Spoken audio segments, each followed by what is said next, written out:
Praise Lord, nagushuhuje mu izina rya Yesu Kristo wa Nazareti, wowe ugira ubuntu ukadukurikira muri Sinzapfa Nzarama, umwanya tuje wo guhanuriramo, umwanya tuje kuvuga mu imbaraga z'Imana. Ndakwegereje uherereye mu migabane yose yo mu isi, ubasha kumva ururimi ndi kuvuga. Izina ry'Imana yacu rihabwa icyubahiro. Nguhaye ikaze. Uyu munsi tugiye kuganira ku ntwari zatubanjirije muri rugendo turimo wo kubana n'Imana cyangwa se rujya mu ijuru. Tugiye kuganira ku ntwari turahera mu gitabo cy'Itangiriro. Reka tubanze dusenge Imana. Mu izina rya Yesu Kristo, Imana y'imbaraga, Imana y'ubutware, ndagushimiye kuri Imana yacu bwite, Imana ihindura ibyanze guhinduka, Imana ikomeye topile sireko, Imana iri hejuru y'ibigirwamana byose. Nta yindi Mana, niwe wenyine El Shaddai, ni wowe wenyine Jehova Jir, ni wowe wenyine watanze umwana w'ikinege kugira ngo umwizera wese atarimbuka ahubwo ahabwe ubugingo buhoraho.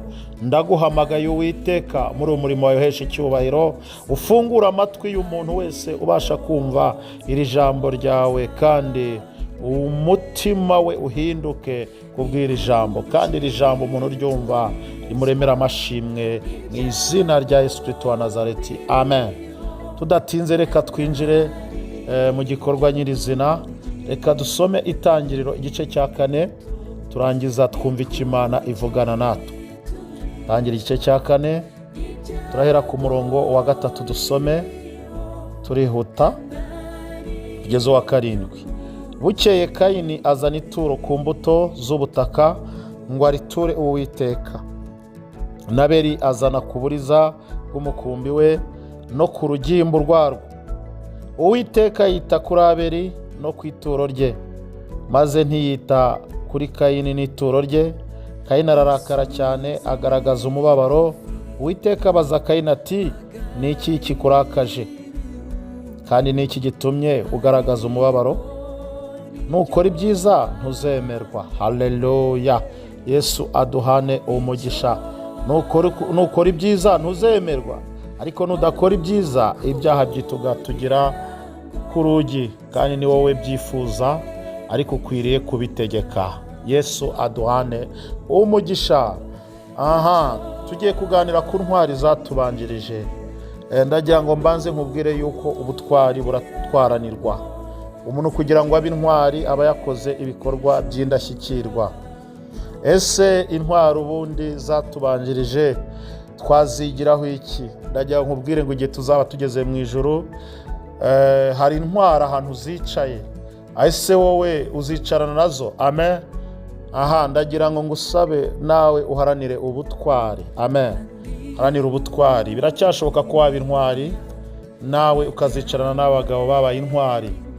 Tugiye kuganira ku ntwari, tugiye kuvuga ku ntwari zagiye zitubanziriza. Tuzagerageza kugenda tuzivugaho zose uko Umwuka w'Imana azadushoboza. Intwari duhereyeho rero, Umwuka w'Imana mpishure muri iteraniro, ni intwari yitwa Abeli. Abeli yabaye intwari mu buhe buryo? Umwuka w'Imana dufashe cyane. Hano Bibiliya itugaragarije abavandimwe babiri, umwe ni Kayini, undi ni Abeli. Aba bavandimwe ni urubyaro rwa Adamu na Eva, nibo bana bibarutse bwa mbere. Aba bana babyaye rero ba mbere bavutse isi kitangira kuremwa, nibo batubanjirije muri iyi si, nizo zari imfura za Adamu na Eva. Uko rero bavutse, bose bavutse mu mugambi w'Imana, ariko nubwo bavutse mu mugambi w'Imana, havutsemo intwari, havukamo n'ikigwari. Amen. Havutsemo intwari, havukamo n'ikirwari. Uyu mugaragu w'Imana witwa Abeli yabaye intwari mu buhe buryo? Umugisha Imana yamuhayemo yawukoresheje mu iby'ubutwari. Umugisha Imana yamuhayemo yagaragaje ubutwari mu mugisha Imana yamuhaye, ariko mukuru we nk'uko biri tubwiye yabaye ikigwari. Ntago nshaka kuvuga ku bigwari kuko ndashaka ko tuganira cyangwa se tuvuga imbaraga z'Imana tugendeye ku ntwari. Amen. Reka nitindire kuri iyi ntwari rero yitwa Abeli. Abeli yakoze iby'ubutwari. Buriya iyo umaze gukiranukira Imana ubaye intwari, kubera yuko Imana ifite ukuntu igufata. Uyu mugaragu w'Imana rero Abeli yabaye intwari mu buryo bwose bushoboka. Arangije mu by'Imana yamuhaye, afata nk'ubutunzi aragenda atura Imana igitambo kinejeje Imana. Muri ubutwari bwe yagaragaje kubanamo neza n'Imana, ndetse yanageze naho abizira.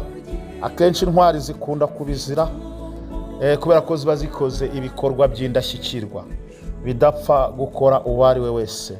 Ntabwo ijambo ubutwari ripfa kuboneka. Ubutwari buboneka ku muntu wabutwaraniye. Amen. Topile sideko. Uko Imana dufashe cyane, turi ku ntwari zatubanjirije. Bibiliya iratubwiye ngo rero iyi ntwari yitwa Abeli yarakiranutse. Imaze gukiranuka mu migabane ibiri Imana rero atanze, umwe rero amuhaye umugabane wo guhinga, akagira umugisha mu byo ahinga, undi ahabwa umugabane mu bijyanye n'amatungo. Uyu rero umwana w'Imana Abeli, iyi ntwari Abeli yarakiranutse mu matungo yaratunze. Igihe cyarageze ajya gutanga ituro, atanga ituro rinejeje Imana. Amen. Hano hari isomo tugomba gukuramo kuri iyi ntwari yitwa Abeli yatubanjirije. Intwari yabanje gukora ibintu by'ubutwari muri uru rugendo kuva isi yaremwa, kuva isi yabarwa, kuva isi yabaho. Amen. Amen. Ndagira ngo nkubwire ngo muntu w'Imana ni ngombwa kugira ubutwari mu bintu byose, kuko mu bintu byose Imana ijya ibasha kutugerageza mu byo ducamo. Ubutwari bugaragara ryari? Bugaragara igihe wageragejwe. Amen. Ubutwari bugaragara igihe wageragejwe. Biragatsindwa kumva ko uri umukristo cyangwa ko uri umuntu w'Imana, ariko ikigeragezo cyaza ugatsindwa. Birashoboka ko Imana ishaka kugupima. Imana ijya igupima kugira ngo ibone yuko wavamo intwari, kuko Imana ikeneye intwari. Amen. Muri urugendo Imana ikeneye intwari.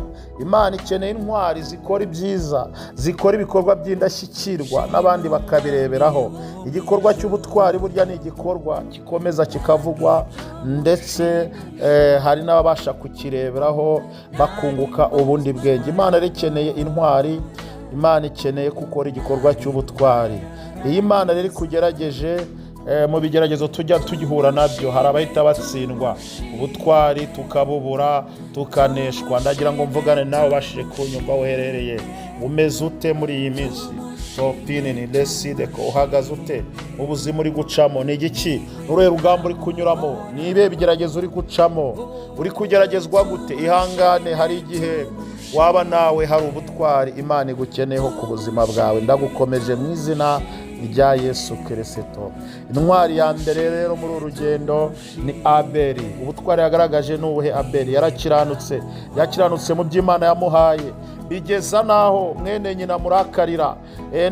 Nidusoma ijambo ry'Imana tugakomeza, turasanga hari byarageze n'ubwo wari wabaye ikigwari yishe murumuna we amuhoye ubutwari. Najya nkubwire ngo rero iyo wabaye intwari biranashoboka ko mu butwari bwawe, kuko wakoze ibikorwa by'indashyikirwa, wanabugwamo. Amen. Reka nkubwire ngo rero uri kunyumva, intwari, Imana ikeneye kuba intwari mu gihe gikomeye. Imana ikeneye kuba intwari mu bibazo.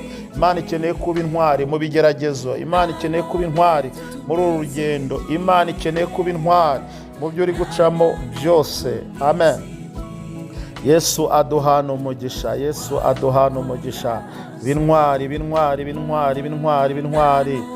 Aha, Bibiliya rero atubwiye ngo iki? Ijambo ratubwiye ngo iki? Igihe cyaje kugera rero mwene nyina ararakara w'ikigwari, yica intwari Abeli. Ndagira ngo nkubwire ngo rero intwari, nuba intwari ugakora ibyiza uzemerwa. Ngo nukora ibyiza ntuzemerwa. ikigwari kimaze gutsindwa cyarivovose, Imana iragisubiza igihe igisubizo irakibaza, ariko irakibaza hano ngo Uwiteka abaza Kayini ati ni iki kikurakaje kandi ni iki gitumye ugaragaza umubabaro? Nukora ibyiza ntuzemerwa. Amen. Reka ngusabe inshuti yanjye, wowe wumvishe unyumvishije turi kumwe, intwari kora ibyiza, ubigeragezo gerageza ukora ibyiza. Imana ikeneye intwari, Imana ikeneye intwari. Ndashaka ko dusengana Imana. Ngiye kugusengera Imana ikwambika imbaraga, ngiye kugusengera Imana muri iyi minsi, mu byo uri gucamo, mu ntambaro uri gucamo, mu nzira z'inzitane uri gucamo, uba intwari. Ngiye kugusengera Imana mu bigeragezo uri kunyuramo, uba intwari, wakira imbaraga zo kunesha. Ngiye kugusengera Imana kugira ngo wakire ubutwari, ubashe gusohoka muri urwo rugamba urimo unesheje. Amen, amen, amen. Ndagira ngo nkubwire ngo Imana iracyakeneye intwari zizicarana na Abeli. Tuzakomeza tuganire ku ntwari duhereho uyu munsi na Abeli. Ndagira nkubwire ngo mu byo ukora Imana ikeneye kukubonamo ubutwari. Mu butunzi bwa Imana yaguhaye, Imana ikeneye kubona ukora imirimo y'ubutwari. Mu gukora iby'Imana igusaba mu ijambo ryayo, Imana ikeneye kukubona ukora iby'ubutwari. Ukeneye gutanga amaturo meza anezeza Imana, nabwo ni ubutwari. Gutanga icyacumi neza, gukiranuka neza uko wakibonye, ni ubutwari. Gukora imirimo myiza, ukora mu by'Imana yaguhaye, ni ubutwari. Amen, amen. Imana iguha umugisha, Imana iguha umugisha. Urahari dusengana Imana, tugiye gusengana Imana. Mana ya Aburahamu na Isaka na Yakobo, izina rye nirihabwe icyubahiro.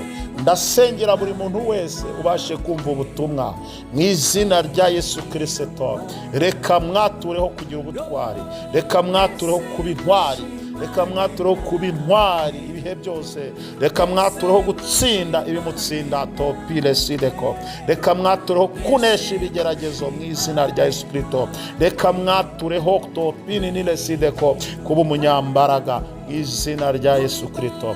Urakoze kubikoza Uwiteka, ni mu izina ryiza rya Yesu Kristo wa Nazareti. Amen. Imana iguha umugisha. Wari kumwe na Reverandi Saguye Amiel Moses, imbata Yesu Kristo. Ukande subscribe, sharing iri jambo ry'Imana. Uwiteka Imana aguha umugisha. Ndabakunda cyane. Bye bye.